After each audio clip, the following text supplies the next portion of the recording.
कहते हैं कि कर्म आपको उत्तर जरूर देता है, इसी जन्म में देता है, और आपको नहीं तो आपकी आने वाली नस्लों को आपके कर्मों की सजा भोगनी पड़ती है। ये सिर्फ कोई तकरीर नहीं है बल्कि एक हकीकत है जिसकी ताजा मिसाल है सीरिया।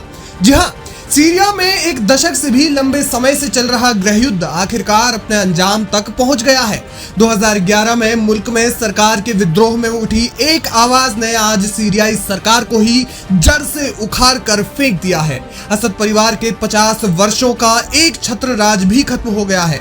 राष्ट्रपति बशर अल असद देश छोड़कर भाग चुके हैं। इसके बाद सीरिया में कट्टरपंथी सरकार के स्थापित होने की पूरी आशंका जताई जा रही है।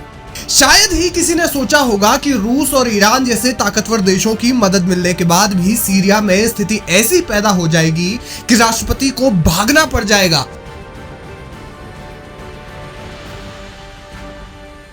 कहा जाता है कि बशर अल असद को सीरिया पर राज करने में कोई दिलचस्पी नहीं थी। वे आंखों के एक अच्छे डॉक्टर बनना चाहते थे, लेकिन एक रोड एक्सीडेंट ने उनकी जिंदगी ऐसी बदली कि उन्हें ना चाहते हुए भी पिता की गद्दी संभालनी पड़ी। ऐसे में इस वीडियो में हम जानेंगे कि बशर अल असद सीरिया के सदर कैसे बने। बशर अल असद से पहले उनके पिता हाफिज अल असद सीरिया के राजा थे। हाफिज ने मरने से कुछ साल पहले तक सीरिया पर राज किया था। बशर अल असद के साथ जो हो रहा है वो कभी उनके पिता हाफिज अल असद ने भी किया था।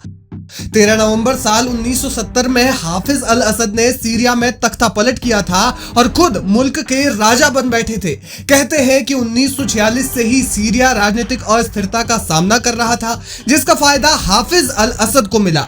हाफिज सीरियाई सेना का एक बड़ा नाम थे। सीरियाई वायुसेना के वे उस समय कमांडर हुआ करते थे। वे खुद को हमेशा एक लीडर की तरह पेश किया करते थे। सीरियाई सत्ता पर काबिज होने की उनकी लालसा ने उन्हें तख्ता पलट करने के लिए प्रेरित किया और वे सीरिया के सदर बन गए।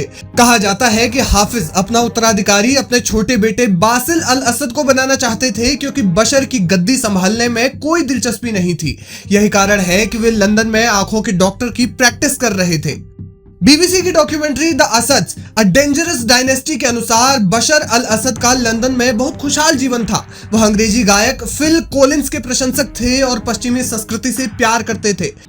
बशर को लंदन में अस्मा फवाज अल अखरिस से पहली ही मुलाकात में प्यार हो गया था। अस्मा तब किंग्स कॉलेज लंदन में कंप्यूटर साइंस की पढ़ाई कर रही थी। बाद में उन्होंने हार्वर्ड यूनिवर्सिटी में एमबीए प्रोग्राम में दाखिला ले लिया। उधर बासिल को राजा बनाने के लिए तैयार किया जा रहा था और इसके लिए बाकायदा ट्रेनिंग भी दी जा रही थी।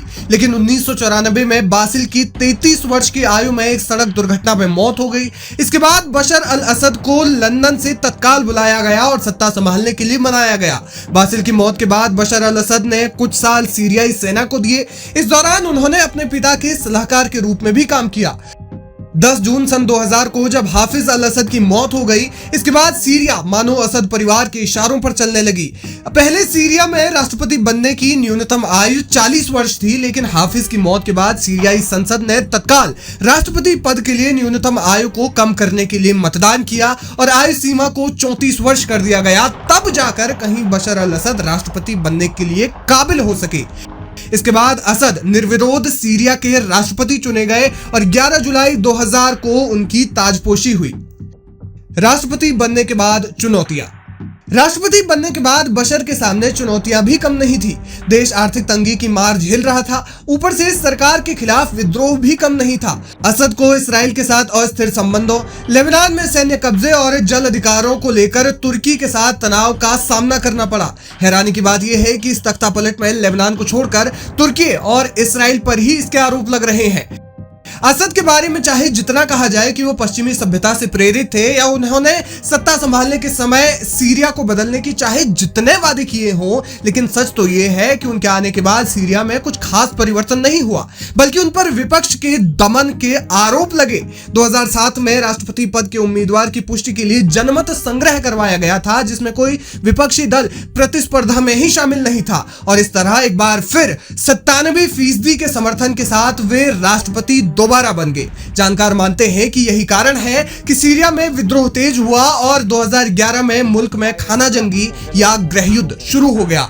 इस आंतरिक युद्ध में 5 लाख लोगों की मौत हुई, जो मिडिल ईस्ट के खूनी इतिहास का एक काला पन्ना है। हालांकि इस दौरान उन्होंने एक बार कहा था, साजिशें कीटाणुओं की तरह हर जगह हर पल पनपती हैं और उन्हें खत्म नहीं किया जा सकता। इस दौरान तमाम देश उनके इस्तीफे की मांग कर रहे थे, लेकिन असद पर इसका कोई प्रभाव नहीं पड़ा। इसके बाद देश में व्यापक स्तर पर बाहरी देशों का हस्तक्षेप हुआ।